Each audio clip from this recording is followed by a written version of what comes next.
The Galactic Council chamber floated in the darkness of space, a massive ring-shaped station where thousands of alien species gathered to keep peace across the stars. For 10,000 years, this council had prevented wars, settled disputes, and maintained order among the countless civilizations that called the Milky Way their home.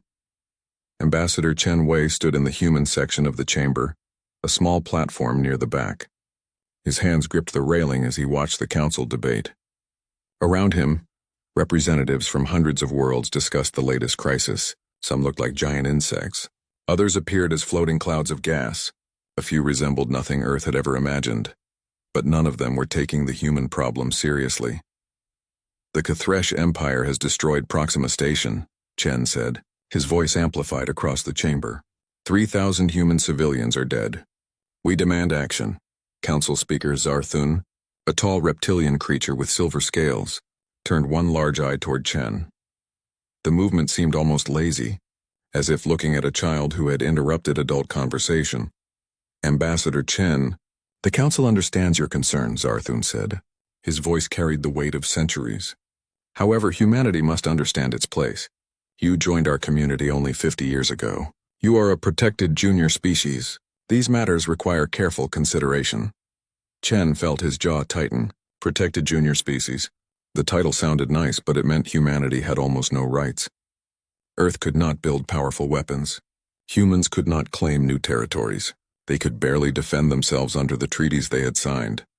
Careful consideration? Chen kept his voice steady. While you consider the Kthresh are moving toward our other colonies, they will attack again.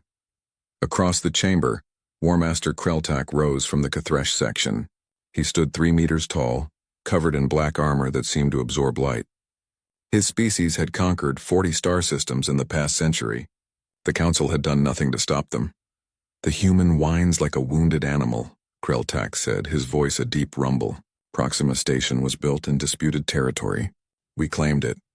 They refused to leave. This is not our fault. Proxima was a civilian colony, Chen shot back. Then your civilians should not have been there. Kreltak's mouth parts twisted into what might have been a smile. Perhaps humans should return to their single world and stop pretending they belong among the stars. Laughter rippled through parts of the chamber. Not all species joined in, but enough did to make Chen's face burn with anger and shame. Zarthun raised a clawed hand for silence. The council will investigate this incident. In the meantime, we advise both parties to avoid escalation. Ambassador Chen, perhaps Earth should recall its colonists from frontier regions. For their safety. You mean surrender? Chen said quietly. I mean caution, Zarthun replied. Your species is young, Ambassador. You have much to learn about galactic politics. The session ended shortly after. Chen walked through the station's corridors, his mind racing. Other ambassadors passed him, some nodding politely, others ignoring him completely. He had spent 5 years on this station, trying to gain respect for humanity. But to the council, Earth would always be the newcomers, the primitives who barely understood faster than light travel. His communicator buzzed. Chen glanced at the message and felt his heart skip. It was from Admiral Elena Vasquez, commander of Earth's defense fleet. The message contained only 2 words. They're coming. Chen found a secure communication booth and called back. Vasquez's face appeared on the screen. She looked tired, her gray hair pulled back in a tight bun. Behind her, the bridge of the flagship was busy with activity. The Kthresh fleet is moving, Vasquez said without greeting.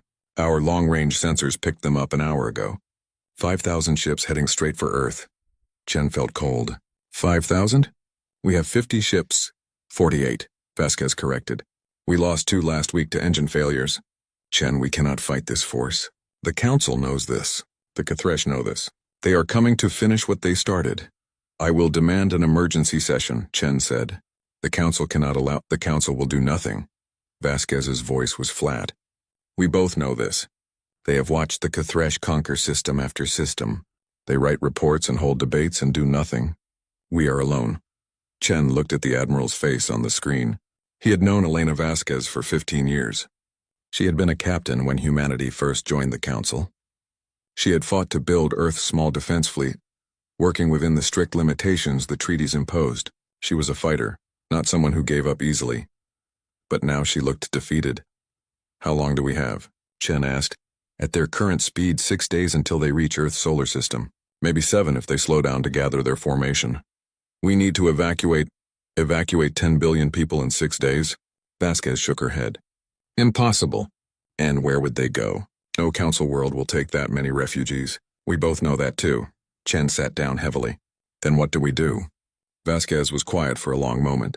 Then she leaned closer to the screen, her voice dropping to barely above a whisper. I need you to do something for me, Chen. I need you to send an official response to the Kthresh ultimatum. What ultimatum? They have not. They will send it in 3 hours. I have sources. Vasquez smiled slightly. When they demand our surrender, tell them humanity needs 72 hours to consider. Chen frowned. Why 72 hours? Elena, what are you planning? I am planning to follow orders, she said carefully. Orders from a chain of command you are not part of. But I need those 72 hours. Can you get them for us? The council will pressure us to surrender immediately. I know. But you are a talented diplomat, Chen. You have spent 5 years learning how to talk in circles, how to delay, how to make meetings last forever. Use those skills now. Get us 3 days. Chen studied her face. There was something in her eyes. Something he had not seen in years. Hope? No, not quite. It was something harder than hope. It was certainty. You have a plan, Chen said. Something you are not telling me. I have my orders, Vasquez repeated. That is all you need to know. Will you get us the time? Chen nodded slowly. I will do what I can. Good. Vasquez reached toward the screen. Chen, whatever happens in the next few days, remember this. Humanity did not come to the stars to bow. We came to stand tall. The communication ended. Chen sat in the dark booth for several minutes thinking. Vasquez was hiding something big. He could feel it. But what could she possibly do against 5,000 warships? His communicator buzzed again. This time it was a message from the Kthresh Empire. Chen opened it and read the words he had been expecting. To the primitive species of Earth, surrender your worlds within 12 hours, or face total annihilation. This is your only warning. Chen smiled grimly and began composing his response. If Elena needed time, he would buy her every second he could. He wrote carefully, using all the formal language and diplomatic phrases he had learned. His message was polite, respectful, and asked for 72 hours to allow Earth's government to properly consider such an important decision. He sent the message knowing the Kthresh would be furious at the delay. But they would grant it. They were arrogant enough to believe that 3 more days would make no difference. They thought they had already won. As Chen left the communication booth and headed back toward his quarters, he looked out a viewport at the stars. Somewhere out there, Earth waited, his homeworld, hanging defenseless in space, about to face an enemy that could not be defeated. But Elena Vasquez had sounded certain. She had a plan.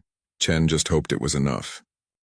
The Kthresh armada moved through space like a swarm of metal insects. 5,000 warships, each one bristling with weapons that could crack planets. They traveled in a formation that had conquered dozens of civilizations. At the center of the fleet, War Master Kreltak stood in his command ship and watched the displays. How long until we reach the human homeworld? He asked. 4 days, War Master, one of his officers replied. The humans have requested 3 days to consider surrender. Kreltak's mouth parts clicked together in amusement. Let them have their time. It will make no difference. Have they begun evacuating their planet? Yes, War Master. Our scouts report thousands of civilian ships fleeing Earth. Their military vessels remain in orbit, but they are not preparing defensive positions. Of course not, Kreltak said. They know they cannot win. This will be simple. We will destroy their military, claim their world, and the Council will write another of their useless reports. By the time they finish debating, humanity will be a memory. He turned away from the displays, confident in his victory. Behind him, the great fleet continued forward, unstoppable as a force of nature. Admiral Elena Vasquez stood on the bridge of her flagship and watched Earth grow larger on the screens. Around her, officers worked quietly at their stations. They all knew what was coming. They had all made their peace with it, or so they thought. Admiral, incoming communication from Luna Command, her communications officer said. Encrypted channel. Eyes only. Vasquez nodded and moved to her private ready room. She sealed the door and activated the screen. The face that appeared belonged to General Marcus Stone. the highest-ranking military officer in the solar system. He looked old and tired, but his eyes were sharp. "Elena," he said simply. "Marcus, are we ready?" "We have been ready for 40 years, Stone replied. "The question is whether this will work. We have never tested it in real combat. We have never even taken it out of the hangar. We built it for this exact situation," Vasquez said. "The council gave us restrictions. They told us what we could not build, so we built something different. Something they never imagined." Stone nodded slowly. "I am sending you the access codes now. Luna Base Omega will respond to your command. But Elena, once you give the order, there is no going back. The galaxy will know what we have done. Some will call it brilliant. Others will call it the worst treaty violation in history." "We never signed their weapons treaties," Vasquez said. "We only agreed not to build ships using their technology. This is our technology. Human engineering. Human innovation. The Council will not see it that way. The Council is not about to be invaded by the Kthresh." Vasquez shot back. "We are. When your home is threatened, you use every tool you have. If they wanted us to follow their rules, they should have protected us when we needed it." Stone smiled slightly. "Spoken like a true warrior." "Very well, Admiral. Luna Base Omega is yours to command. The facility is fully staffed and ready. They have been waiting for this moment for decades. Some of them have spent their entire careers on this project, never able to tell their families what they really do." "I know," Vasquez said quietly. "I was stationed there for 3 years early in my career. Before I was promoted to the public fleet, I know what we have built. I know what it can do. Then you also know what happens if it fails. The Kthresh will destroy Earth. Humanity will cease to exist as a free species. It will not fail," Vasquez said with certainty she did not completely feel. "How can it? We designed it specifically to fight enemies like this. We studied every battle the Kthresh ever fought. We analyzed every weapon system the Council species use. We built something to counter all of it." Stone nodded. "Then I will leave it in your capable hands." "Good hunting, Admiral." The communication ended. Vasquez sat alone in her ready room for a moment, feeling the weight of what was about to happen. She thought about the crews at Luna Base Omega, the thousands of people who had worked in secret for 4 decades, engineers who could not tell their spouses what they built, scientists who published false research to hide their real discoveries, construction workers who spent years in the darkness of the moon's far side, building something the galaxy had never seen, all for this moment. Vasquez activated her command console and entered a series of codes that few people in the universe knew. The screen flickered and changed, showing a new communication channel. This one did not appear on any official records. "Luna Base Omega, this is Admiral Vasquez. Authorization code Ragnarok Dawn, repeat Ragnarok Dawn." There was a pause. Then a voice responded, calm and professional. "Authorization confirmed, Admiral. Luna Base Omega is now under your command. All systems are online. The Indomitable awaits your orders." Vasquez felt her heartbeat faster. "Begin pre-launch sequence. Warm up all weapon systems. Prepare for combat operations in 72 hours. Understood, Admiral. Beginning pre-launch sequence now." Vasquez closed the channel and returned to the bridge. Her officers looked up as she entered, but none of them asked questions. They had learned not to over the years. The Admiral had secrets, and those secrets were necessary. "Status of the civilian evacuation?" Vasquez asked. "Proceeding as planned, Admiral," her executive officer replied. "Most non-essential personnel are already leaving Earth's orbit. The transports will continue for another 60 hours. "Good. And our fleet?" "All 48 ships are in position around Earth. Weapon systems are ready. The crews know this might be their last battle. They are prepared to give everything." Vasquez nodded. "They will not have to. But they must maintain their positions until the moment arrives. The Kthresh must believe we are preparing for a conventional defense." "Admiral," her tactical officer said carefully, "with respect, we cannot defend against 5,000 ships. Even if we fight perfectly, we will be destroyed in minutes." "I know," Vasquez said. "That is what the Kthresh believe too. That is what the Council believes. That is what everyone in the galaxy believes about humanity. We are weak. We are primitive. We are easy targets." She smiled then, and something in that smile made her officers sit up straighter. "But we are also clever," Vasquez continued, "and we are stubborn. And we do not surrender easily. The Kthresh are about to learn this lesson, so is the rest of the galaxy. On the moon's far side, Where no telescopes from Earth could see and no council satellites could monitor, massive doors began to open. They were hidden in the rock, camouflaged so perfectly that they appeared to be natural crater formations. But they were not natural. They were the largest hangar doors ever built by human hands. Inside the hangar, something vast waited in the darkness. It had no lights active. Its systems ran in silent mode. But slowly, carefully, power began to flow through its massive frame. Reactors that had idled for years started to build energy. Weapon systems that had never been fired in combat ran through diagnostic checks. An artificial intelligence that had been designed specifically for warfare began to wake from its long sleep. The ship was 15 kilometers long. It massed more than Earth's entire public fleet combined. Its armor was made from materials that did not officially exist. Its weapons were based on theories that human scientists had developed in secret, hidden from council oversight. Its engines used technology that the galaxy believed was impossible. For 40 years, humanity had poured resources into this single vessel. They had bankrupted colony funds, diverted materials, and told everyone it was for mining operations. They had lied to the council. They had lied to their own people. They had built this ship in absolute secret, because they knew that one day they would need it. That day had arrived. Deep in the ship's core, Captain James Rodriguez sat in the commander's chair and watched his crew work. He was 53 years old. He had joined this project when he was 25, fresh from the academy. He had spent nearly 30 years stationed at Luna Base Omega, unable to tell anyone what he really did. His family thought he worked in lunar mining. His friends believed he was a bureaucrat. But he was a warship captain, and his ship was about to change the galaxy forever.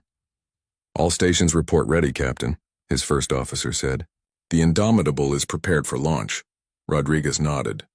"Maintain pre-launch status. We launch when Admiral Vasquez gives the word. Not before. The timing on this must be perfect." "Understood, sir." Rodriguez looked at the main view screen, which showed the hangar doors slowly opening above them. Soon, very soon, they would fly through those doors. They would emerge from hiding and reveal themselves to a galaxy that thought it knew humanity's capabilities. He smiled grimly. The Cathresh were coming, confident in their overwhelming numbers. They believed they were about to crush a weak, defenseless species. They were wrong. Humanity had teeth, sharp ones, and the Cathresh were about to feel them. The Cathresh fleet entered Earth's solar system like conquerors returning home. 5,000 warships dropped out of faster-than-light travel in perfect formation. Their sensors immediately began scanning for targets.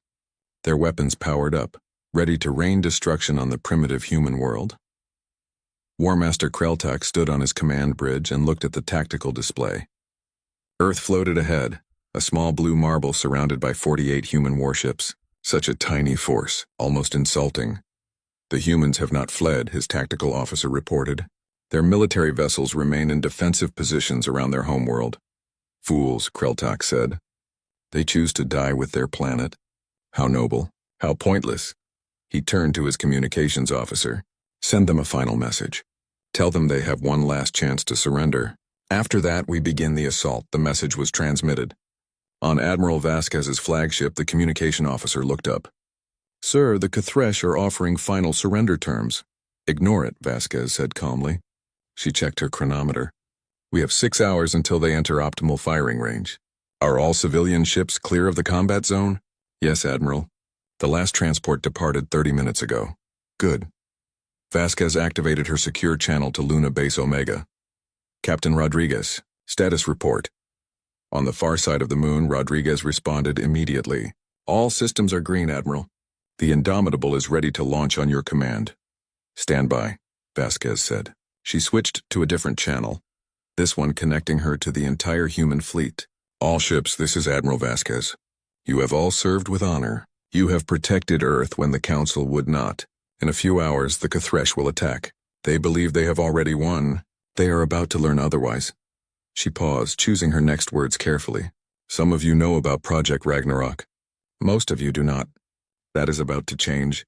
When the battle begins, follow your orders exactly. Maintain your positions. Trust in the plan. And remember, we are not just fighting for Earth today.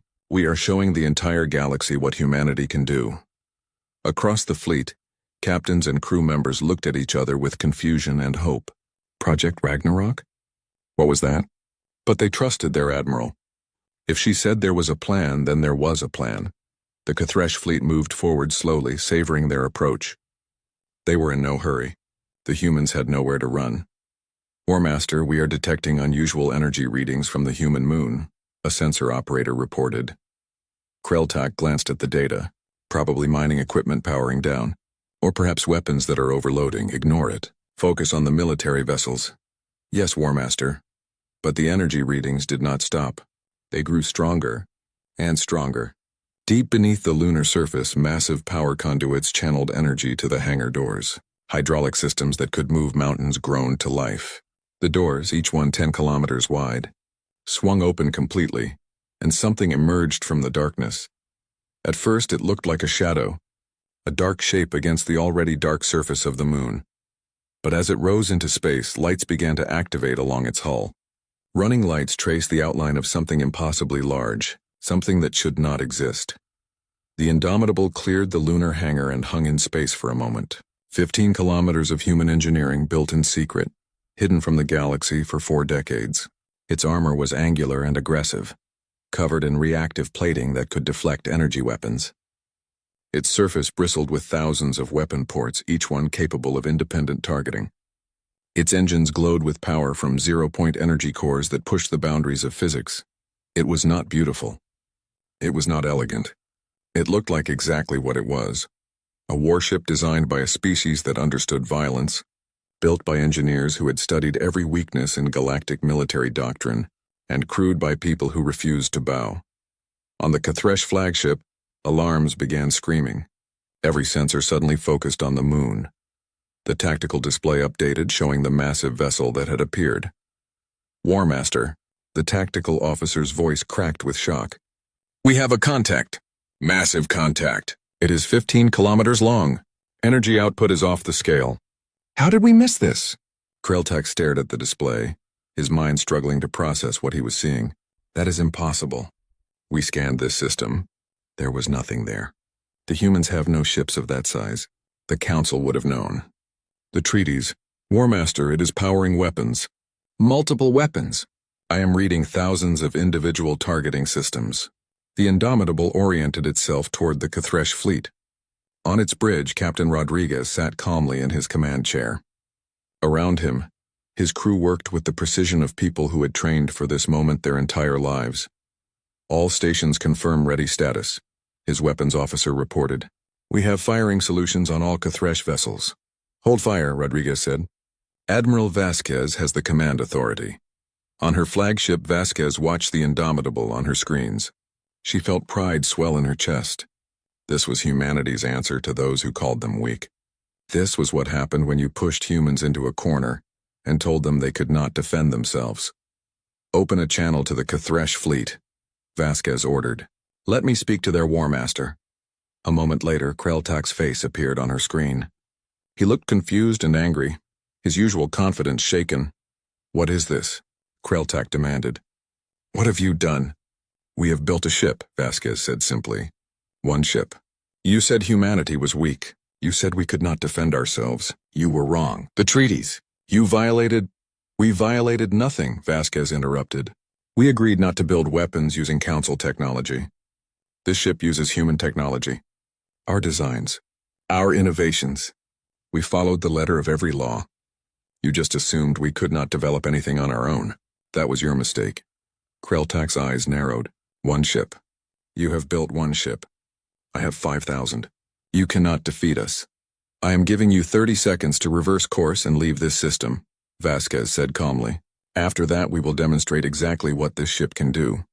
Choose wisely, War Master. Kreltak's face twisted with rage. You dare threaten me? You dare threaten the Cathresh Empire? We have conquered 40 worlds. We will add yours to the list. He cut the communication and turned to his weapons officer. All ships, target that abomination. Fire everything. 500 Cathresh warships opened fire simultaneously. Plasma torpedoes streaked across space. Particle beams lanced out bright enough to blind unprotected eyes. Missiles launched by the thousands, each one carrying enough explosive power to level a city. The barrage hit the Indomitable in a spectacular light show. Energy splashed across its hull. Explosions bloomed against its armor. For a moment, the ship disappeared in a cloud of fire and destruction. The Kthresh crews cheered. Surely nothing could survive that much firepower. But when the explosions cleared, the Indomitable still floated there. Its shields had absorbed the worst of the attack. Its armor had deflected what got through. A few scorch marks marred its hull, but otherwise it was completely undamaged. On the Indomitable's bridge, Rodriguez smiled. "Well, that was rude. Weapons officer, you may return fire. Authorization pattern, demonstration of force. Yes, sir. Engaging targets." The Indomitable's weapons came alive. First, the railguns activated. These were not energy weapons that the Kthresh were used to. These were physical projectiles. Tungsten rods accelerated to a significant fraction of the speed of light by electromagnetic force. They did not need to be large. At those speeds, a rod the size of a telephone pole carried the kinetic energy of a tactical nuclear weapon. The railguns fired in a carefully choreographed sequence. Thousands of rounds launched in the space of seconds. They crossed the distance to the Kthresh fleet so fast that the alien ships had no time to react. 200 Kthresh warships simply ceased to exist. The tungsten rods punched through their armor like it was paper, carrying so much kinetic energy that the ships exploded from the inside out. Debris clouds expanded where proud warships had been just moments before. The Kthresh fleet fell into chaos. Ships broke formation, trying to scatter, but the Indomitable's targeting AI was already adjusting. Point defense lasers activated next, thousands of them across the hull. They created a web of light, a dome of destruction that intercepted every missile. Every torpedo that the Kthresh fired. Secondary weapons. "Engage," Rodriguez ordered. Missile tubes along the Indomitable's flanks opened. But these were not ordinary missiles. They were smart munitions, each one with its own targeting computer and engine. They launched in swarms, thousands of them, moving independently to seek out Kthresh ships. When they hit, they did not just explode. They punched through armor and detonated inside the enemy vessels, destroying them from within. Another 300 Kthresh ships died in the space of minutes. Warmaster, the tactical officer on Krelltak's flagship, was screaming now. "We have lost 500 ships. Our weapons are not penetrating their shields. We cannot fight this." Krelltak stared at the tactical display in horror. In his entire military career, he had never faced defeat. The Kthresh Empire had been unstoppable, but now this one human ship was tearing through his fleet like a predator among prey. "All ships concentrate fire on a single point," Krelltak ordered. "We will overwhelm their shields." 1,000 Kthresh ships focused their weapons on one. The news spread across the galaxy at the speed of light communication. Every species, every civilization, every member of the Galactic Council received the same message. Humanity had defeated the Kthresh Empire, not through diplomacy, not through council intervention, through overwhelming military force from a ship that should not exist. The battle footage played on 1,000,000 screens across 1,000 worlds. News broadcasts showed the Indomitable emerging from the moon. They showed the Kthresh fleet's confident attack. They showed 500 warships dying in the first minutes of combat. And they showed the antimatter cannon erasing the Kthresh flagship from existence. On the council station, Speaker Zarthun watched the recordings for the 5th time. His clawed hands gripped the edge of his desk. Around him, his advisors stood in shocked silence. "How did we miss this?" Zarthun asked quietly. "How did they build something this large, this powerful, without our knowledge?" "They used the far side of their moon," one advisor said. "Our monitoring satellites cannot see that region." They claimed it was a restricted mining zone. "We had no reason to investigate, no reason." Zarthun's voice rose. "They built a weapon that can destroy fleets, a weapon that violates every military treaty we have established." "Actually, Speaker, it does not." Another advisor stepped forward holding a data pad. "I have reviewed the relevant treaties. Humanity never signed the Weapons Limitation Accord. They never agreed to the Technology Sharing Agreement. When they joined the Council, we granted them protected junior species status, which actually exempted them from those specific treaties." "That cannot be correct." "It is, Speaker. We assumed they would follow our weapons guidelines because everyone does. We assumed they lacked the capability to develop advanced military technology on their own." Both assumptions were wrong. Zarthun sat down heavily. "Assemble an emergency council session, immediately. Every species must be informed. We need to decide how to respond to this." The council chamber filled within hours. Representatives from hundreds of worlds gathered, all talking at once. The normal order and dignity of the chamber was gone, replaced by chaos and fear. Some species demanded that humanity be sanctioned. Others suggested forming alliances with Earth. A few quietly calculated how to steal this new technology. Ambassador Chen Wei stood at the human platform, watching the disorder. He felt a grim satisfaction. For 5 years, he had begged this council to take humanity seriously. For 5 years, they had patronized him, dismissed him, treated Earth as an irrelevant curiosity. Now they could not stop talking about humanity. Speaker Zarthun finally restored order. The council recognizes Ambassador Chen. Explain your species' actions. Chen stepped forward. There is little to explain, honored speaker. 40 years ago, humanity joined the council. We were told we were protected. We were told to trust the system. We were told that if we followed the rules, we would be safe. He paused, letting his words hang in the air. But when the Cathresh destroyed our colony, the council did nothing. When they threatened our homeworld, you offered only sympathy. You advised us to surrender, to abandon our planet, to trust that you would eventually perhaps consider taking action. The council cannot act hastily, Zarthun began. The council cannot act at all. Chen's voice cut through the chamber. You debate while civilizations burn. You write reports while species die. We realized years ago that we could not depend on you for our security, so we took responsibility for our own defense. By building a dreadnought in secret, another representative, a being made of crystalline structures, spoke up. This is deception. This undermines the trust that the council is built upon. We built a ship using our own technology, Chen replied calmly. We violated no laws because we signed no weapons treaties. We were very careful about that. You may review our membership documents. You will find that we agreed to your trade regulations, your territorial boundaries, your cultural exchange programs. But we never agreed to limit our military development. This is semantics, the crystalline being argued. No, Chen said firmly. This is survival. You call it deception. I call it prudence. You claim we undermined trust. I say you failed to protect us when we needed it. The Cathresh came to destroy Earth. Where was the council? Where was the trust you promised? The chamber fell silent. Chen pressed his advantage. For 10,000 years you have maintained peace. But you have maintained it through bureaucracy and delay, not through strength. You have grown comfortable, slow, afraid to act.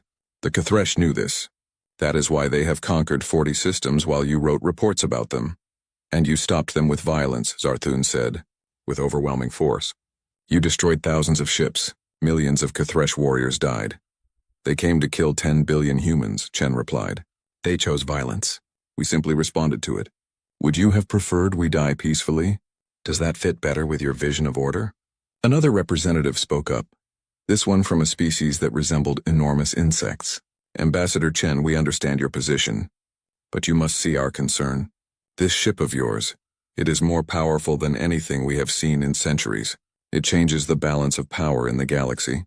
How can we trust that humanity will not use it to conquer, as the Cathresh did? Chen was quiet for a moment. This was a fair question, and it deserved a real answer. You cannot trust us, he said finally. Just as we learned, we cannot trust you. Trust must be earned through actions, not words. We did not build the Indomitable to conquer. We built it to survive, but we will keep it and we will build more if necessary.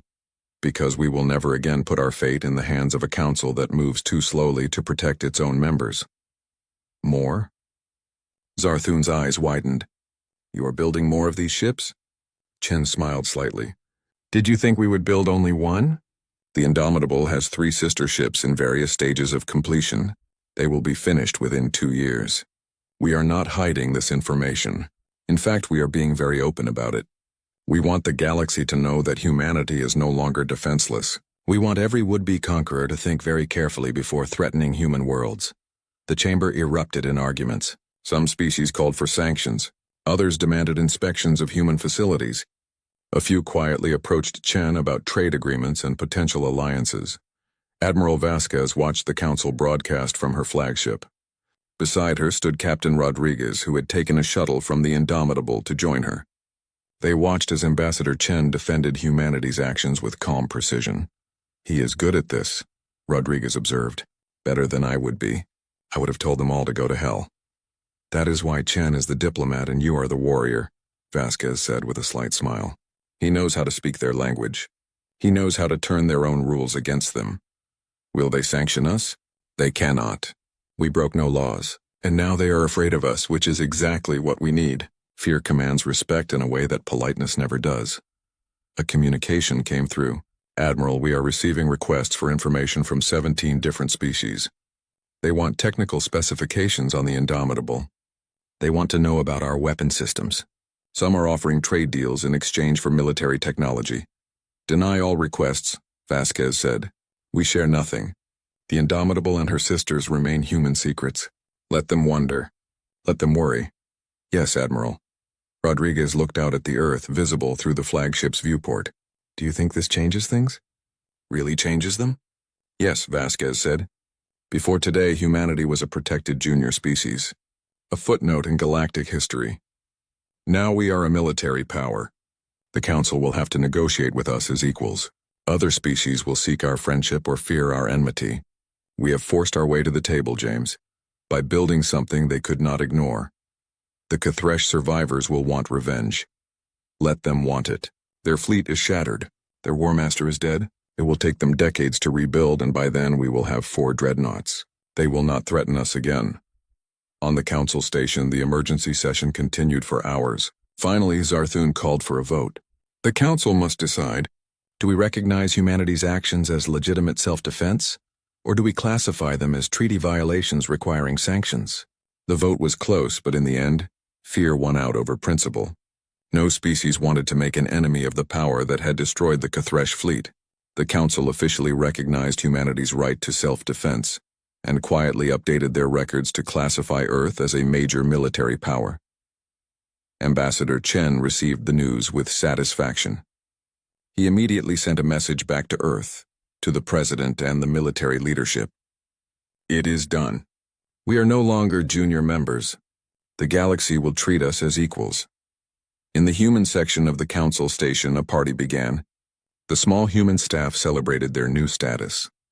They had been treated as servants and children for 5 years. Now suddenly other species were approaching them with respect, offering deals, seeking favor. But Chen did not join the celebration. He stood alone at a viewport looking at the stars. He thought about the 3,000 humans who had died. 3 months after the Battle of Earth, as the historians were calling it, the galaxy had changed. Not all at once. Not dramatically, but in small ways that added up to something significant. The Cathresh Empire sued for peace within a week of their defeat. Their remaining fleet limped back to their home systems, their warships damaged and their pride shattered. The warrior culture that had driven them to conquer 40 worlds suddenly faced the reality that they were not invincible. Their Senate executed the surviving military commanders and sued for immediate peace terms. Ambassador Chen negotiated those terms personally. He sat across from Cathresh diplomats who would not meet his eyes. The terms were harsh but fair.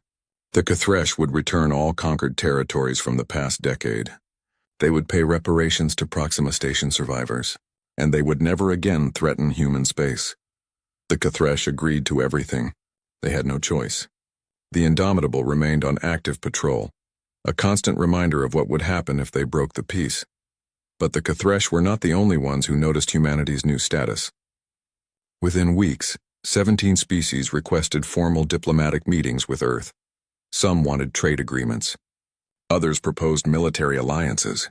A few, the more ambitious ones, quietly asked if humanity would be interested in selling Dreadnought technology. The answer was always, Admiral Vasquez stood on the bridge of the Indomitable and watched as construction crews worked on the ship's sister vessel, visible through the viewport. The second Dreadnought, named the Relentless, was taking shape in orbit above Mars. It would be finished in 8 months. The third and fourth ships, the Dauntless and the Valiant, were being built at facilities near Jupiter. Quite a view, Captain Rodriguez said, joining her at the viewport. He had been promoted to Admiral himself, given command of the second Dreadnought once it was completed. It is, Vasquez agreed. I remember when we started Project Ragnarok. We had nothing but blueprints and hope.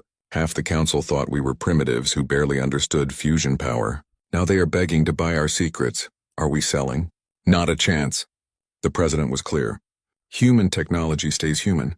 We will trade food, medicine, art, entertainment. But weapons? No. We learned that lesson watching the Council species fight each other with borrowed technology. Innovation is our edge. We keep it, Rodriguez nodded. The crews are adjusting well. Most of them spent years training in secret, never knowing if they would actually see combat.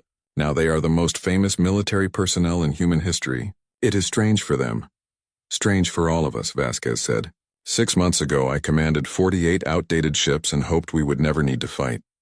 Now I command the most powerful warship in the known galaxy. The president wants me to start an academy, train a new generation of Dreadnought commanders. Will you do it? Eventually. First, I want to make sure we understand what we have built. The Indomitable performed beyond expectations in combat, but we only fought one battle. We need more data, more training, more understanding of its capabilities. On the Council station, changes were happening too. The chamber had been restructured. Humanity now had a permanent seat on the Security Council, the inner group that made the real decisions. Ambassador Chen sat in that seat, representing Earth alongside 5 other major powers.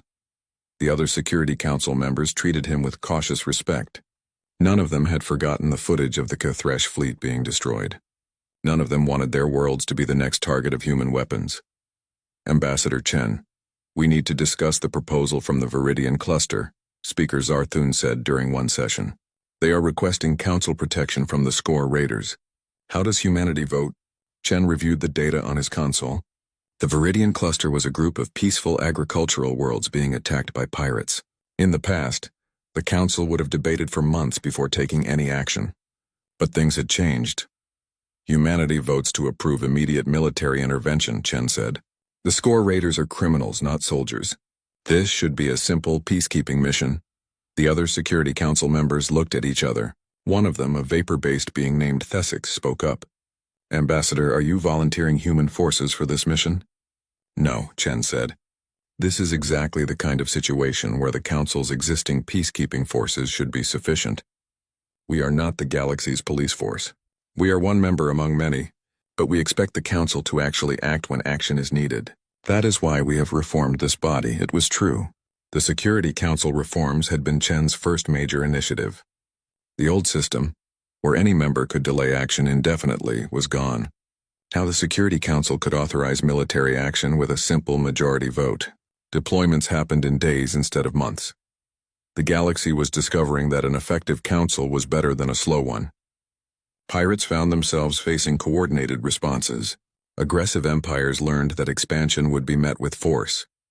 The Council, equipped with humanity's example, was finally doing what it was supposed to do, keeping the peace.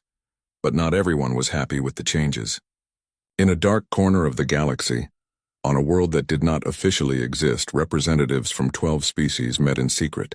They were the ones who had benefited from the old council's ineffectiveness. Warlords, pirates, corrupt officials, and empire builders. They watched humanity's rise with growing anger. The humans have upset everything, one of them said, a insectoid creature with scarred armor. Before they revealed their dreadnought, we had freedom to act.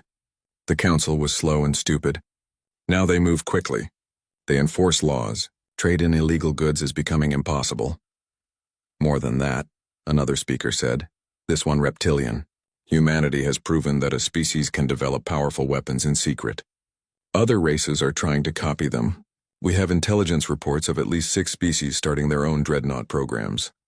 Then we must act before the galaxy becomes too dangerous, a third voice said. The humans have 4 dreadnoughts. We represent 12 species. If we combined our fleets, we could match their numbers. And then what? The insectoid asked. Attack Earth? You saw what happened to the Kthresh. They brought 5,000 ships and lost. The Kthresh fought stupidly.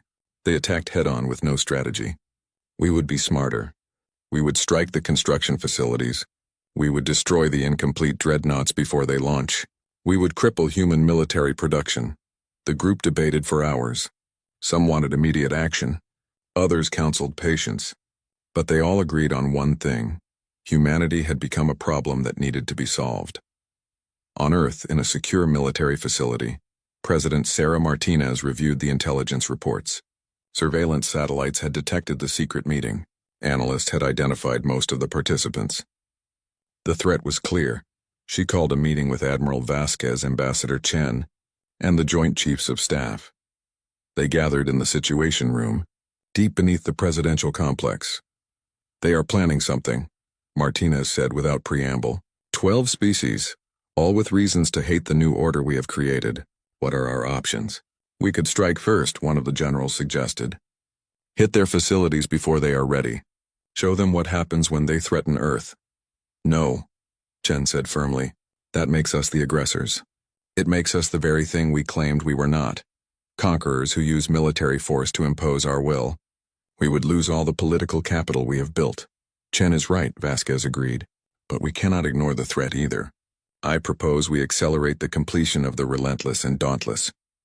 Get them operational ahead of schedule, and we increase patrols in strategic areas.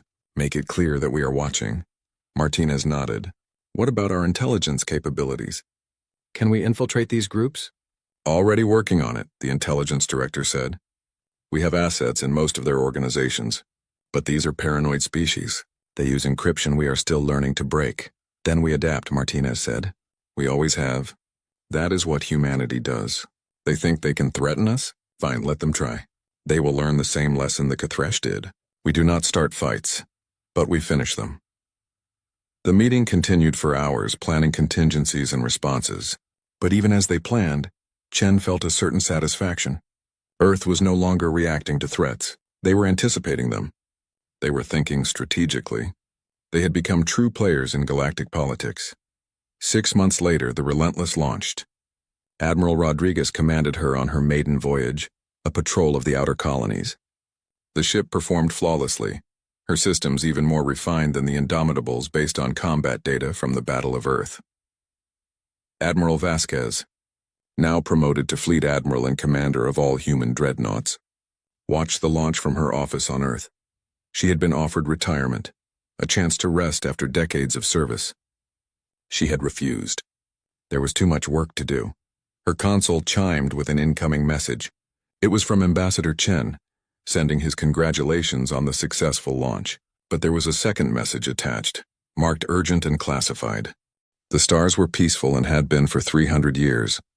Ambassador Chen Wei stood at the great window of the Coalition Council chamber on Sanctuary Prime, watching ships from 47 different species drift past like colorful fish in an ocean. Each vessel was unique, reflecting the culture that built it. The Vryn ships looked like crystals. The Morthak freighters were round and fat. And the human ships?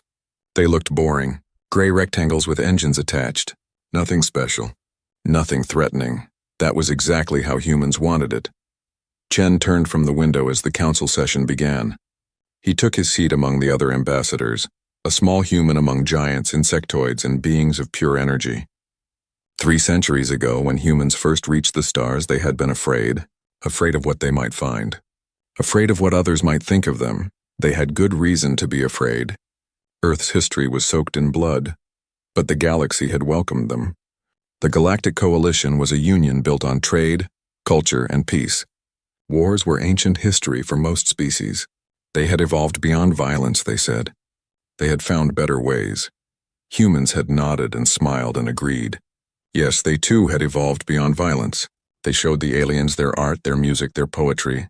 They became excellent traders and brilliant engineers. Human restaurants opened on alien worlds. Human doctors worked in coalition hospitals. Human children played with alien children in mixed schools.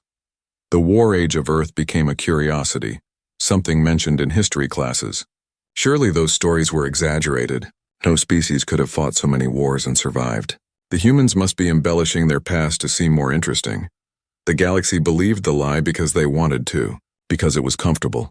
The council recognizes Ambassador Krathix of the Zarn hegemony, the council leader announced. Chen felt his stomach tighten. The Zarn were one of the few militant species in coalition space. They had joined 50 years ago, after losing a war with 3 neighboring species. The coalition had offered them membership as an alternative to destruction.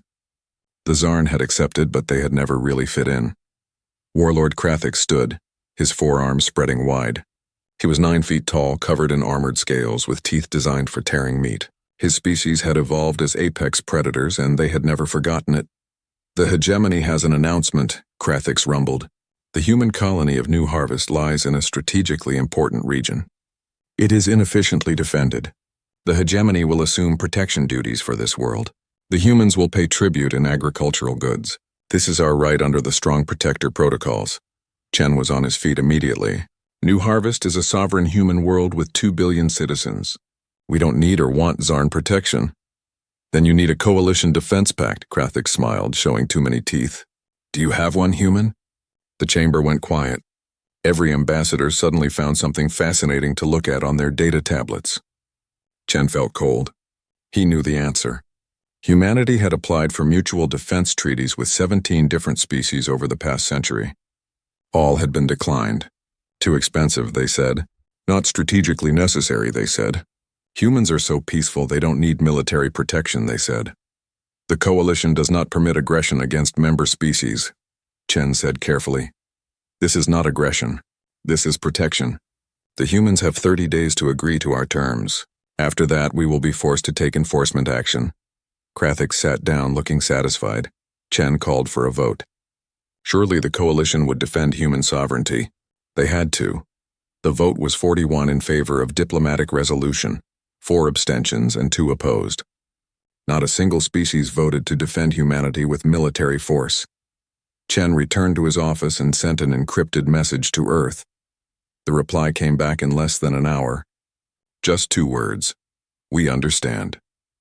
Halfway across the galaxy, Captain Sarah Reeves was hauling mining equipment to the colonies. Her ship, the Morning Star, was a beat-up freighter that had seen better days. She was in her cabin, reviewing cargo manifests when the alert came through. Priority message, military encryption. Her hands froze over the keyboard. Sarah hadn't seen a military encryption in 15 years, not since she retired from the Earth Defense Force. That organization was a joke now, everyone said. A symbolic force that ran parades and flew in formation for holidays. Who needed a real military when the galaxy was at peace? She opened the message. It was from Admiral Torres, her old commander. The message was brief. Stand by for recall orders. Protocol Fenrir may be activated. Monitor news from New Harvest. Sarah's blood ran cold. Protocol Fenrir. She had hoped she would never hear that name again. She switched on the news feeds and found them immediately. The Zarn had made their announcement. New Harvest had 30 days. The coalition had voted to do nothing. Someone knocked on her cabin door. Her first mate, a young man named David Chen, the ambassador's nephew, poked his head in. Captain? Did you see the news? I saw it. They're going to let the Zarn take New Harvest, aren't they? The coalition isn't going to help. Sarah looked at the young man. He was 25, born in space, educated on a coalition university world. He had never seen war. He thought history lessons about Earth's violent past were entertaining stories like myths or legends. David, go check on the cargo bay. Make sure everything is secured. But Captain, now please. When he left, Sarah pulled up a secure file on her computer. A file she had kept for 15 years but never opened. The file was labeled EDF Recall Protocol Eyes Only. She opened it and began to read. The next 30 days passed slowly. The Zarn moved ships into position near New Harvest but didn't attack. They were giving humanity time to surrender. How generous. Ambassador Chen continued to hold negotiations, but everyone knew they were going nowhere. The coalition offered to mediate. The Zarn smiled and said they were being perfectly reasonable. On Earth, something strange was happening. All outgoing communications stopped. The planet went dark. Other species noticed but assumed it was technical difficulties. Human colonies started running emergency drills. Human civilian ships began moving in odd patterns, concentrating near military-age populations. On New Harvest, 2 billion people waited. They built shelters. They downloaded survival guides. They did not panic. On day 30, the Zarn issued an ultimatum. Surrender now or face consequences. New Harvest responded with a single word. No. Warlord Krathic gave the order. Zarn warships opened fire on New Harvest's orbital stations. 40,000 people died in the first hour. The stations had been home to families, schools, gardens. Now they were debris. The galaxy watched in horror, and then they watched something else. Every human on every world stopped what they were doing. They looked up at the sky with the same expression. Not fear. Not panic rage. Captain Sarah Reeves received her official recall orders 30 seconds after the attack began. She looked at the message, then at her crew. David, plot a course for Earth, maximum speed. Captain, what's happening? Sarah smiled, but it wasn't a kind smile. It was the smile of someone remembering an old skill they had hoped to forget. Someone just made the biggest mistake in galactic history, she said. They kicked the temple door. Now they're going to meet the war gods. In his office on Sanctuary Prime, Ambassador Chen composed a formal message to the Coalition Council. It invoked Article 7 of the Human Charter, the right to self-defense. Then he sent a second message to Earth. Just 3 words this time. Release the fleets. The galaxy was about to learn why humanity had really been so peaceful for 300 years. They had been waiting for someone to give them a reason not to be. The news spread across human space like wildfire. New harvest burned. 40,000 dead. The orbital stations were gone, turned to wreckage and corpses floating in the dark. The Zarn expected surrender. They expected begging. They expected the humans to cry for coalition protection that would never come. They did not expect silence. For 6 hours after the attack, not a single human government responded. No statements. No pleas for help. No angry speeches. Even Ambassador Chen Wei stopped answering messages. The coalition tried to contact Earth, tried to reach any human authority. Nothing. Earth was dark, silent as a tomb. On the Zarn flagship Crimson Fang, Warlord Krathix watched his tactical displays with satisfaction. His fleet of 200 warships surrounded New Harvest like a noose. The humans on the planet below were trapped. They would surrender within days, maybe hours. Warlord were detecting unusual activity on other human worlds, his sensor officer reported. What kind of activity? Ship movements. Large scale. Civilian vessels are grouping together at specific coordinates. It's very organized, Krathix laughed. They're evacuating. Running away. Typical prey behavior. Let them run. We'll claim their worlds when they're empty. But the ships weren't evacuating. They were gathering. Captain Sarah Reeves brought the Morning Star into Earth orbit 40 hours after the recall message. She had pushed her engines past safety limits to get here fast. What she saw when she arrived made her forget about engine damage. Earth was surrounded by ships. Thousands of them. Freighters, mining vessels, colony ships, passenger liners, research craft. Every human ship that could reach Earth had come home.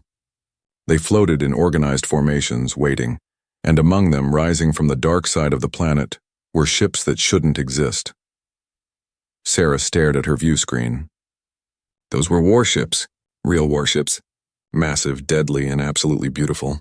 They were painted in dark gray with red stripes, bristling with weapons she recognized from old technical manuals. Manuals from before the Great Peace. Captain, we're receiving docking instructions, David said quietly. His face was pale. They're directing us to Luna Shipyard 7. That shipyard was supposed to be a museum, Sarah whispered. It was, ma'am. Not anymore. Luna Shipyard 7 had been a tourist attraction for 100 years. Old, outdated, a relic from humanity's violent past. Now it blazed with light and activity. And sitting in its main dock was a ship that made Sarah's heart race. The UESS Relentless, a Valkyrie-class Dreadnought. The last of her kind, except she wasn't the last anymore. Through the view screen, Sarah could see 3 more Valkyrie-class ships under construction, and beyond them dozens of smaller warships, all in various stages of completion. They were building them, David breathed. All these years they were building warships and calling them something else. A message came through. Admiral Torres himself. Captain Reeves, report to Docking Bay 3. Your new command awaits. Sarah's hands shook as she piloted the Morning Star in. Her new command. After 15 years flying a cargo freighter, they wanted her back in a warship. The Relentless was even more impressive up close. She was 3 kilometers long, armored like a fortress carrying enough firepower to sterilize a continent. Sarah had trained on the original Relentless back before it was decommissioned. Before they built the museum around it. That had been a lie. All of it had been a lie. Admiral Torres met her in the docking bay. He was older, grayer, but his eyes were sharp as knives. Welcome back, Captain. I know you have questions. 300 years, sir. We've been building warships for 300 years? Not exactly. For the first 100 years, we really did disarm. We really did try to be peaceful. But then we noticed something. The coalition species didn't trust each other enough to defend each other. Every vote for military action failed. Every mutual defense treaty got blocked. Species were left to die because nobody wanted to fight. They walked through the relentless together. The corridors hummed with power. Crew members rushed past, preparing the ship for launch. We realized we were on our own, Torres continued. So we adapted. Every cargo ship we built had reinforced hulls and hidden weapon mounts. Every mining laser could be a ship killer. Every colony had underground factories. We hid an entire military-industrial complex inside civilian infrastructure. The Coalition never noticed. They didn't want to notice. We were peaceful humans. Harmless traitors. We made sure they saw what they expected to see. Torres stopped at a door marked Captain's Ready Room. This is yours. We launch in 18 hours. Your orders are in the system. Sarah entered her new Ready Room. It was stark and functional, with a large view screen showing tactical displays. She pulled up her orders and read them carefully. Fleet composition: 240 warships. Destination: New Harvest. Mission: Liberation and Retaliation. There was more. Much more. Ship classes she didn't recognize. Weapons systems that seemed impossible. And at the bottom, a single line that made her blood run cold. Rules of engagement: Terran Protocol 7. No restrictions. She had heard of Protocol 7. It was the nightmare scenario. Totaiba. No holds barred. Across human space, the transformation continued. Mars' shipyards lit up. Titan forges roared to life. Europa's ice-covered facilities opened like flowers, revealing ship after ship after ship. The freighters and civilian craft weren't evacuating. They were reporting for conversion, landing on automated platforms that stripped away their civilian facades and added weapons, armor, and military-grade shields. A cargo hauler would dock, and 6 hours later a light cruiser would emerge. 300 years of careful preparation. 300 years of hiding and waiting and building, all activated by a single protocol, Protocol Fenrir, the Old Norse word for the great wolf that would break free from its chains at the end of the world. Humanity was breaking free. The Coalition Council held an emergency session. Ambassador Chen Wei finally appeared, but he looked different, harder. His usual diplomatic smile was gone. Ambassador Chen, Earth has gone dark. Your fleets are mobilizing. Explain yourself, the council leader demanded. The explanation is simple, Chen said calmly. You abandoned us. Article 12 of the Coalition Charter requires members to defend each other from unprovoked aggression. You voted against action, so we invoke Article 7. Self-defense, we will handle this ourselves. You're mobilizing a war fleet. This is exactly the kind of militarization the Coalition stands against. Then you should have stood with us. Chen's voice was ice. The Zarn killed 40,000 civilians, men, women, children. They killed them because they knew you would do nothing. They were right. We offered diplomatic solutions. Your diplomacy is worthless. Chen slammed his hand on the desk. You want to know what humans really are? You're about to find out. For 300 years we played your game. We pretended to be what you wanted us to be. We hid our teeth and claws and smiled while you patronized us. The council chamber was dead silent. The Zarn kicked our door open. Chen continued softly. They're about to learn why it was locked from the inside. To protect them from us, not the other way around. On New Harvest, the people watched the sky. The Zarn fleet still surrounded them, waiting for surrender. But the people weren't afraid anymore. Messages were coming through on secret channels. Hold on, help is coming. The war gods are awake. In orbit around Earth, the UESS Relentless powered up its main drive. Around it, the First Fleet assembled. 240 warships ready for battle, ready for blood. Captain Sarah Reeves sat in her command chair and looked at her crew. They were young and old, veterans and rookies, all wearing the dark gray uniforms of the Earth Defense Force. Uniforms that hadn't been seen in public for 300 years. All ships report ready. Captain, her tactical officer said. Open a channel to the fleet. Channel open, ma'am. Sarah stood. This is Captain Reeves of the UESS Relentless. We are the First Fleet. We are humanity's answer to 300 years of being treated as weak, as harmless, as prey. The Zarn murdered our people. They thought we would accept it. They were wrong. She paused, looking at the view screen showing all the ships around her. We are the descendants of warriors. We come from a world that knew nothing but war for 10,000 years. We learned peace, but we never forgot war. Today we remember. Today we show the galaxy what sleeping war gods look like when they wake up. All ships jump to New Harvest. Maximum speed. No mercy. The first fleet vanished into hyperspace, leaving Earth behind, and across the galaxy the Zarn waited, not knowing that their doom was already in motion. The first fleet emerged from hyperspace at the edge of the New Harvest system. 240 human warships materialized in perfect formation, their sensors immediately scanning for targets. They found them easily. The Zarn fleet hung, in orbit around New Harvest like vultures circling wounded prey. 200 Zarn warships, each one a proven killer. The Zarn had conquered 17 species in their history. Their military doctrine was tested and refined through centuries of warfare. They were about to learn that quantity and experience meant nothing against an enemy that had perfected war itself. On the bridge of the Crimson Fang, alarm screamed, "Warlord! Multiple contacts at system edge. Unknown configuration. Count as 200 plus." Warlord Krathix studied his displays with interest rather than fear. "So the humans found some ships. How quaint. Are they military vessels?" "Unknown, sir.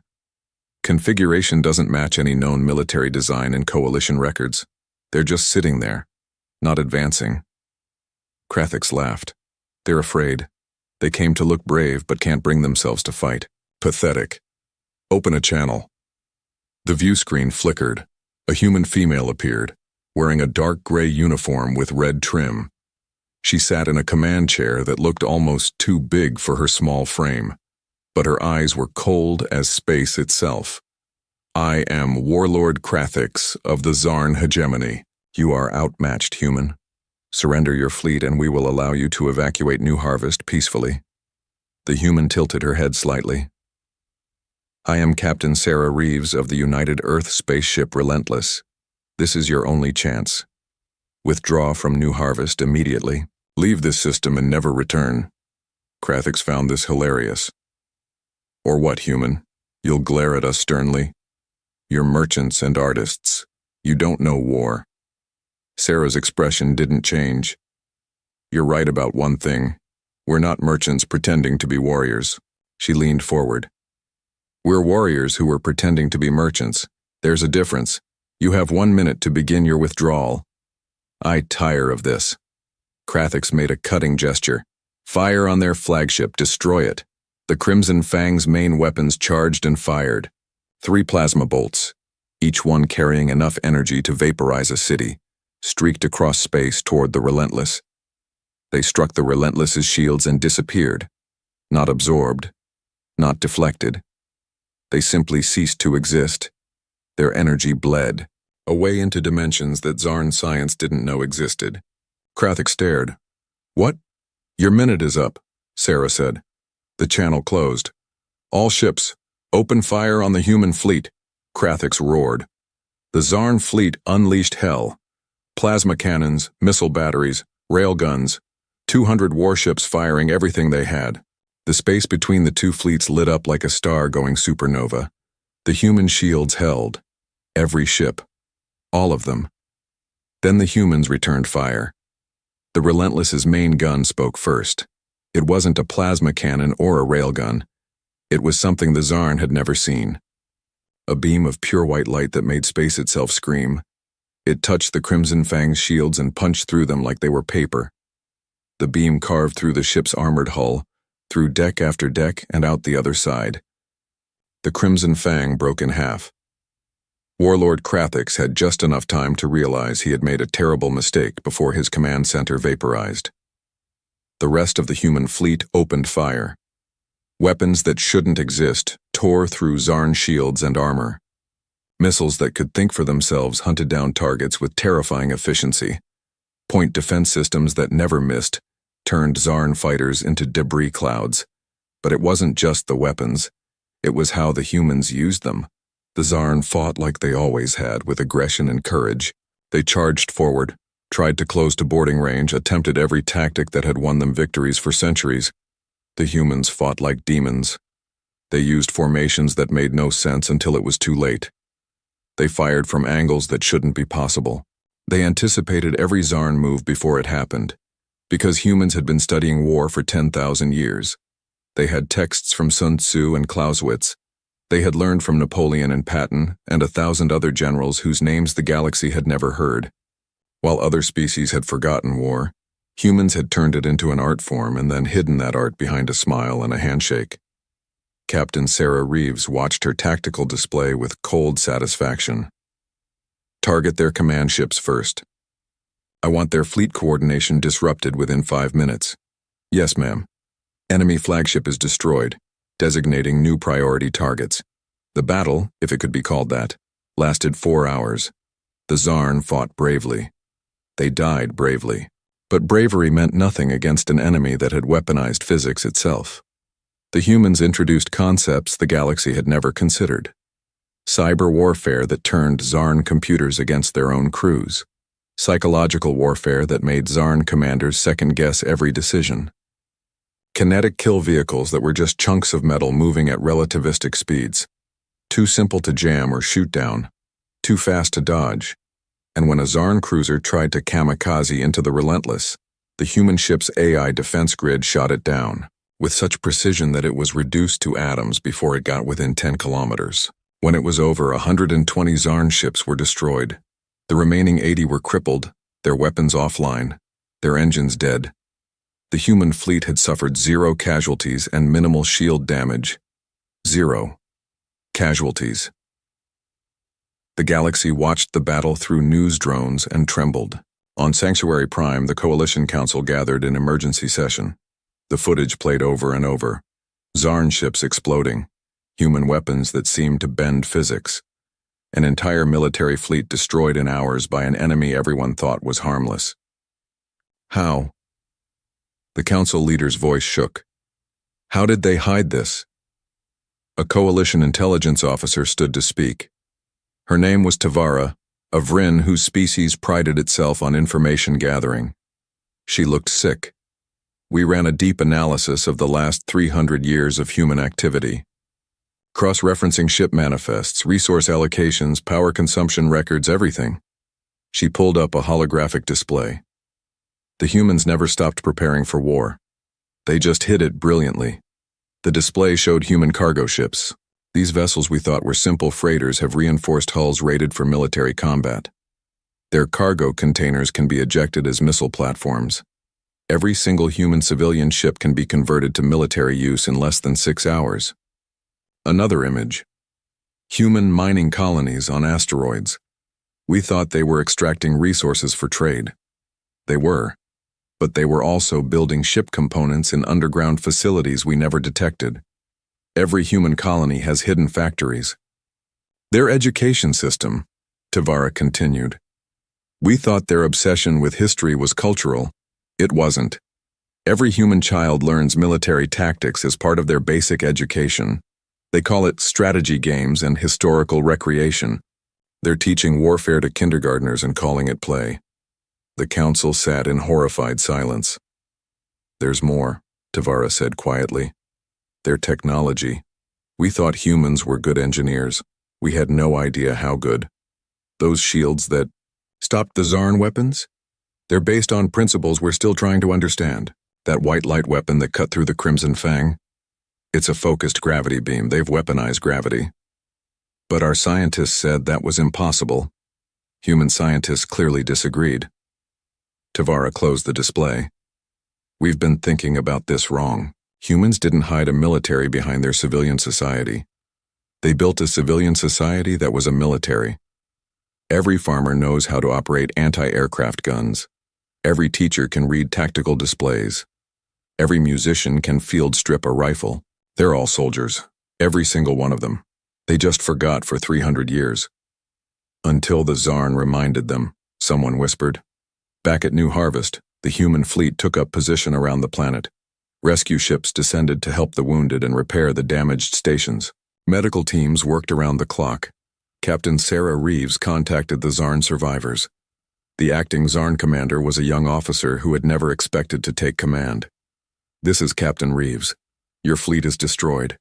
Your warlord is dead. He will power down all remaining systems and await our boarding parties. Any resistance will be met with immediate destruction. Do you understand? Yes. The Zarn officer's voice was hollow.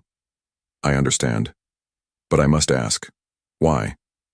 Why hide such power? Why pretend to be weak? Sarah was quiet for a moment. Because we remember what we were. Before we reached the stars, we spent 10,000 years killing each other. We were very, very good at it. When we finally made peace, we swore never to go back to that. We hid our weapons not to fool you, but to restrain ourselves. And now? You kicked the door open. You killed our people and expected us to accept it because we seemed harmless. You thought peace made us weak. Sarah's voice hardened. Peace didn't make us weak. It made us choose to be gentle. There's a difference between cannot hurt you and will not hurt you. You forced us to show you which one we were. The Zarn officer shut off his weapons and surrendered. On the Relentless, Sarah stood and addressed her crew. Well done, everyone. But this is just the beginning. We've won one battle. The Zarn hegemony still exists. They still have armies and fleets, and now they know we're not what they thought. What are our orders, Captain? Her tactical officer asked. Sarah pulled up a star chart showing Zarn territory. Dozens of worlds. Hundreds of military installations. The entire Zarn war machine. The war lasted 60 days. For the Zarn hegemony, it felt like an eternity. For humanity, it was just long enough to remind them of what they had tried so hard to forget. The first fleet struck the Zarn colony of Kreshtar on day 3. The Zarn had fortified it heavily after news of the New Harvest defeat reached them.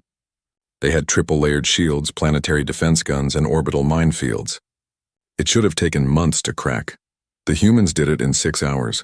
They used weapons that made the Zarn question reality itself. Missiles that appeared inside shield perimeters, having somehow teleported through solid barriers. Drones that replicated themselves using matter from destroyed Zarn ships, turning the enemy's own vessels into weapons against them. And worst of all, cyber attacks that were so sophisticated they seemed almost alive. The Zarn tried to shut down their computer systems to prevent hacking. The human AI simply wrote new code into their backup systems using quantum entanglement. The Zarn tried to fight without computers. The humans shot them apart with conventional weapons. There was no winning move. The second fleet hit Zarn mining operations in the Keter Belt on day 7. These weren't military targets. They were industrial facilities lightly defended. The Zarn expected the humans to destroy them. Instead, the humans captured them intact, boarded them with soldiers who moved like ghosts and fought like demons. The Zarn defenders were given a simple choice, surrender or die. Most chose surrender. Why are you capturing our facilities? A Zarn mine supervisor asked his human captor. Why not just destroy them? The human soldier, a woman named Martinez, checked her rifle's charge. Because after this war is over, your people will need jobs. They'll need a way to feed themselves. We're not here to commit genocide. We're here to break your military so they never threaten anyone again. The supervisor stared. You're conquering us to help us? No, we're conquering you to teach you. There's a difference. The third fleet pushed deep into Zarn territory on day 12. They encountered the Zarn's second armada, 200 fresh warships that had been held in reserve. The Zarn commanders were confident. These ships had newer weapons, better shields. They had studied the human tactics from New Harvest. It didn't matter. The humans had already moved on to new tactics. They used relativistic kill vehicles now. Chunks of metal accelerated to 90% light speed. The Zarn couldn't detect them until it was too late. Couldn't shoot them down. Couldn't dodge them. Physics became a weapon, and physics always won. The Zarn's second armada lasted 3 hours. By day 20, the Zarn had lost half their military fleet. By day 30, they had lost 3/4. By day 40, they were desperately pulling back to defend Zarn Prime, their homeworld. Captain Sarah Reeves stood on the bridge of the Relentless and studied the tactical display. Zarn Prime hung before her like a poisoned fruit. The entire remaining Zarn military was there. Every ship, every gun, every soldier. They were going to make their last stand. Intel reports? She asked. Her intelligence officer pulled up data. Zarn Prime has population of 14 billion. Military forces concentrated in 3 orbital fortress complexes. Planetary shields at maximum. Ground-based weapons across every continent. They're ready to fight to the last. Casualties if we force a landing? Millions. Theirs and ours. Maybe tens of millions. Sarah was quiet. Around her, the combined human fleets gathered. 400 warships now, more arriving every day. They had the strength to crush Zarn Prime, to burn it from orbit, to make it a monument to the price of threatening humanity. But that wasn't why they came. "Contact Ambassador Chen," Sarah said. "Tell him we need him here for the next phase." Chen arrived 3 days later, his diplomatic shuttle escorted by human fighters. He met Sarah in her ready room. He looked tired. The past weeks had aged him. "The coalition is terrified," he said without preamble. "They're holding emergency sessions every day, debating whether humanity has become the new threat." "What do you think?" Sarah asked. "I think we became what we had to become, but I also think we need to be careful about what comes next." Chen pulled up images on the display. "These are the latest intel reports from Zarn Prime. They're not surrendering because they're afraid we'll exterminate them. They think dying in battle is better than whatever we'll do to them after. We've gone out of our way to show mercy to prisoners. They don't believe it. To them, we're demons, monsters. They've seen what our weapons can do. They think we're going to do to them what they've done to other species. Conquest, slavery, genocide." Sarah rubbed her temples. "So what do? We give them a choice. A real one. But first we have to make them understand they've truly lost. That continued fighting is pointless. You want me to demonstrate overwhelming force. I want you to demonstrate impossible force, something so terrifying they'll understand that resistance is futile. Then we offer them a way out that doesn't involve their extinction." Sarah thought about it. Then she smiled, and it wasn't a nice smile. "I have an idea, but it's going to give the coalition nightmares." At this point, what's one more nightmare? 3 days later, the Zarn detected something massive entering their system. It wasn't a ship. It was too big. At first they thought it was an asteroid, but asteroids didn't move under their own power or emit energy signatures. Then they got a clear scan and their blood turned to ice. It was a weapons platform. A single structure, 30 kilometers long, bristling with enough firepower to sterilize a solar system. And it was pointing at their sun. On Zarn Prime, alarm screamed in every military installation. Scientists ran calculations and came back with numbers that couldn't be real. The energy readings from that platform were impossible. If it fired, if it actually used its main weapon, can they really kill our sun? The Zarn Chancellor stared at his science advisor. "The readings suggest they could destabilize it, yes. Our sun would go supernova. Everything in this system would die within hours." The Chancellor sat down heavily. 14 billion people. His entire species lived in this system. They had colonies elsewhere, but 90% of all Zarn lived here, on their homeworld. They wouldn't. They can't. No species would. "The humans built it, Chancellor, and they brought it here for a reason." A message came through. Captain Sarah Reeves appeared on every screen across Zarn Prime. "People of the Zarn hegemony, I am Captain Reeves. That platform you detected is called Helios. It is capable of destroying your sun. Before you ask, yes, we would use it. Not because we want to, but because you need to understand that this war is over. You lost." She paused, letting that sink in. "Your military fought bravely, but bravery cannot defeat physics. Courage cannot stop mathematics. You attacked us believing we were weak. You were wrong. We are not weak. We are restrained. There is a difference." Another pause. "I am offering you a choice. Surrender now, completely. Unconditionally dismantle your military, accept coalition oversight, or we will destroy your sun and you will all die." The transmission ended. On Zarn Prime, panic spread, then rage, then slowly understanding. They had poked a sleeping monster. The monster was now showing them its full size, and it was giving them one chance to live. The Zarn Chancellor called an emergency council. The debate lasted 6 hours. Some wanted to fight to the end. Some wanted to surrender. Some just wanted to know why. Why would humanity build such a terrible weapon? Why show such mercy to prisoners but threaten to kill everyone? Why fight so hard just to offer peace? Ambassador Chen answered that question when he arrived on Zarn Prime under a flag of truce. "You want to know who humans are?" he said to the Zarn Council. "We are the species that spent 10,000 years perfecting murder. We invented chemical weapons, biological weapons, nuclear weapons. We created ways to kill that would horrify you. And then one day we looked at what we'd become and were disgusted. So you hid," the Chancellor said bitterly. "No, we evolved. We chose to be better. We chose peace over war. We chose mercy over vengeance. But choosing to be gentle doesn't mean forgetting how to be violent. It means having the strength to choose." "Then why the Sun Killer? Why threaten to kill billions?" Chen's expression hardened. "Because you need to understand. You called us weak. You murdered 40,000 civilians to prove it. You did it because you thought we couldn't respond. You were wrong. We can respond. We can respond with such overwhelming force that your entire species would cease to exist. We built that platform to prove it. So you'll use it? No, Chen said simply. We won't, because we're not the monsters you think we are. But we needed you to see that we could, to understand that when we offer peace, it's not from weakness. It's from strength. It's from choice. The Chancellor was quiet for a long time. Then he asked the question everyone was thinking. If we surrender, what happens to us? You disarm. You accept coalition oversight. You pay reparations to New Harvest. And then we help you rebuild. We'll show you how to be strong without being cruel, how to be proud without being aggressive. We'll teach you what we learned. You would help us? After what we did? Yes, Chen said. Because that's what civilized species do. They remember mercy. They remember that today's enemy might be tomorrow's friend. And they understand that The Coalition Council chamber was silent as Ambassador Chen Wei entered. Every species had sent their representatives. Every eye followed the human as he walked to the center of the floor. He carried no data tablets, no notes. He didn't need them. The Council demands an explanation, Council Leader Vextor began. Humanity has violated 17 different weapons treaties. You possess technology that was banned after the Frontier Wars. You threatened to commit genocide. You have acted as judge, jury, and executioner without coalition approval. Yes, Chen said simply. We did all of those things. The chamber erupted in angry voices.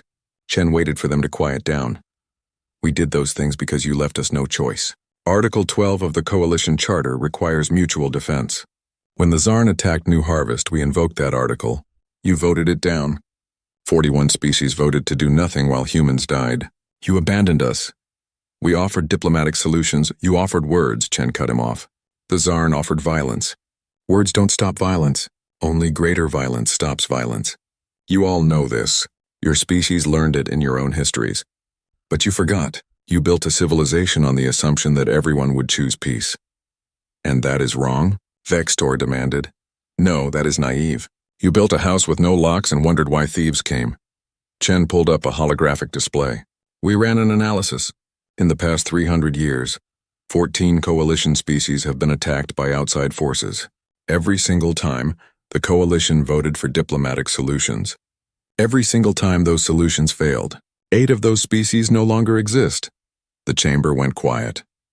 You didn't defend them, Chen continued. You held meetings while they died. You passed resolutions while their worlds burned, and then you held memorial services and pretended you'd done everything you could. You built a peace based on hope. Hope that everyone would be reasonable. Hope that no one would choose violence. What would you have us do? Maintain war fleets? Become militaristic like the species we despise? No, Chen said quietly. You should have been honest.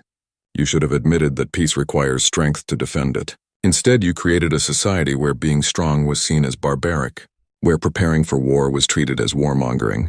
You made weakness into a virtue. He looked around the chamber. Humanity learned differently. We learned that peace is not the absence of the ability to make war.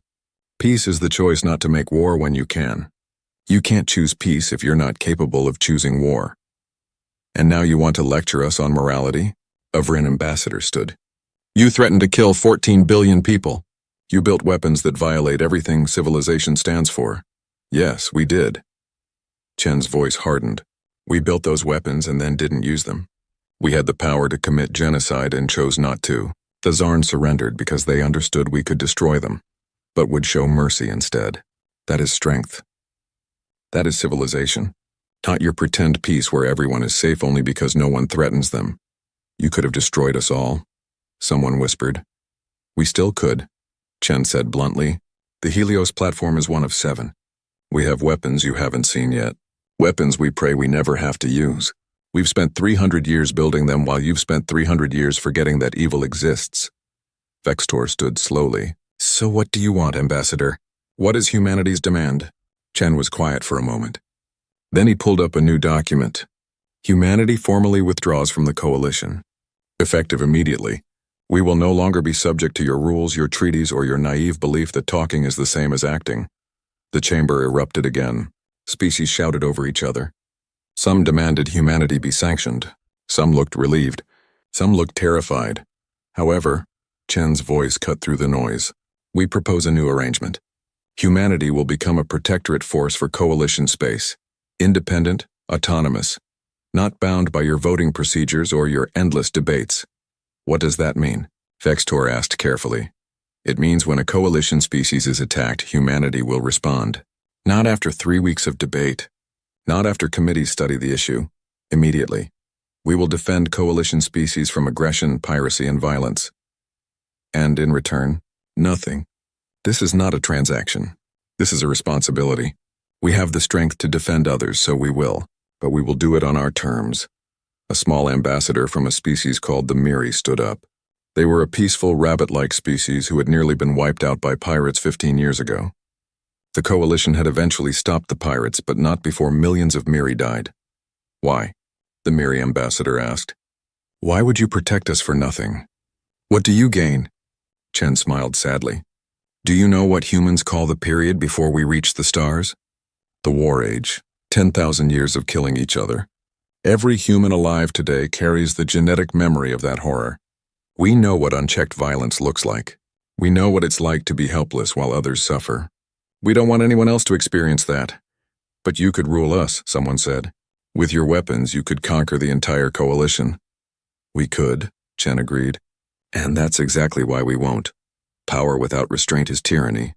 We've been tyrants before. We didn't like what it made us. So we'll be guardians instead. We'll be the ones who stand between civilization and chaos. Not because we have to. Because we choose to. The vote took 3 days. In the end, 32 species agreed to humanity's protectorate arrangement. 15 rejected it, preferring to remain independent. 5 species asked to join Earth's new alliance directly, wanting closer ties with humanity. The coalition itself survived, but changed. Humanity's departure in the Zarn War had shattered the illusion of peace through wishful thinking. Species started rebuilding their own defenses, not massive war fleets, but enough to defend themselves. The Coalition Council created a new rapid response protocol, so votes could happen faster when threats emerged. They learned. Slowly, painfully, but they learned. Captain Sarah Reeves stood in the main hangar of the newly christened Terran Defense Station, a massive orbital facility that would serve as headquarters for humanity's Guardian fleet. Ships came and went constantly, patrols being organized, training exercises, diplomatic escorts for species that requested protection.